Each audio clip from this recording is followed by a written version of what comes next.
അച്ഛാ അടക്കമെല്ലാം കഴിഞ്ഞു, മതി നമുക്ക് പോവാം. പക്ഷേ മക്കളും ബന്ധുക്കളും എല്ലാം വീട്ടിൽ പോയിട്ട് പോയി.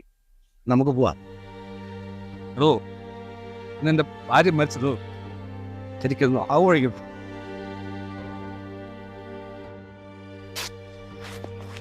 അച്ഛാ ഇതൊക്കെ എല്ലാ വീട്ടിലുള്ള വാ പോവാ.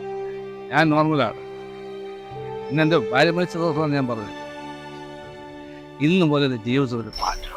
എൻ്റെ കല്യാണത്തിന് ശേഷം ഇന്ന് വരെ മനസമാധാനം എന്തെന്ന് ഞാൻ എൻ്റെ കല്യാണം കഴിഞ്ഞ് എൻ്റെ ഭാര്യ എൻ്റെ വീട്ടിൽ എന്ന് കാലിൽ അന്ന് എൻ്റെ കുടുംബം.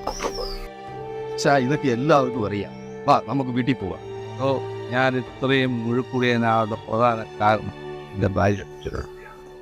അതെല്ലാവർക്കും അറിയാം ചായ. ഈ നാട്ടിലെ അച്ഛൻ ആരും ചില സ്ത്രീകൾ അങ്ങനെ ജനനവിശേഷം അല്ല, എന്താ പറയാനാ, അവർക്ക് അസുഖമാണെന്ന് അറിയാമായിരുന്നു, പക്ഷെ ഇത്ര പെട്ടെന്ന് മരിക്കുന്നു കരുതി. കഴിഞ്ഞ ആഴ്ച ആശുപത്രി പോയി ഞാൻ കണ്ട നല്ല ക്ഷീണം ഉണ്ടായിരുന്നു. അവസാന സമയം വരെ അവളുടെ സ്വഭാവത്തിന് ഒരു മാറ്റമില്ല.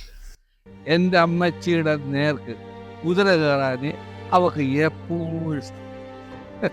അമ്മായിമ്മ പോലെ എല്ലാ വീട്ടിലും സർവ്വസാധാരണമാണ്. അച്ചായ വാ നമുക്ക് പോവാം, സമയമായി. അവളെ എൻ്റെ അമ്മച്ചി സ്നേഹിച്ചു. എൻ്റെ അമ്മച്ചി അവളെ പുറത്താക്കി. എൻ്റെ മക്കളെ അവളെ നിന്ന് അകറ്റി. എൻ്റെ സഹോദരങ്ങൾ, എൻ്റെ സ്വന്തം സഹോദരങ്ങളെ വരെ അവളെ ഒറ്റ വരുത്തിയാണ് അകറ്റിയത്. അവർക്ക് ക്യാൻസർ ആണ് അടുത്ത കാലത്തല്ലേ കണ്ടുപിടിച്ചത്. അവൾക്ക് ക്യാൻസറാണെന്ന് അറിയിച്ച് പോലും അവളുടെ സ്വഭാവത്തിന് ഒരു മാറ്റം ഉണ്ടായിരുന്നു. ചെയ്യാവുന്ന ദ്രോഹങ്ങളെല്ലാം അവള് കണ്ട. ഇപ്പൊ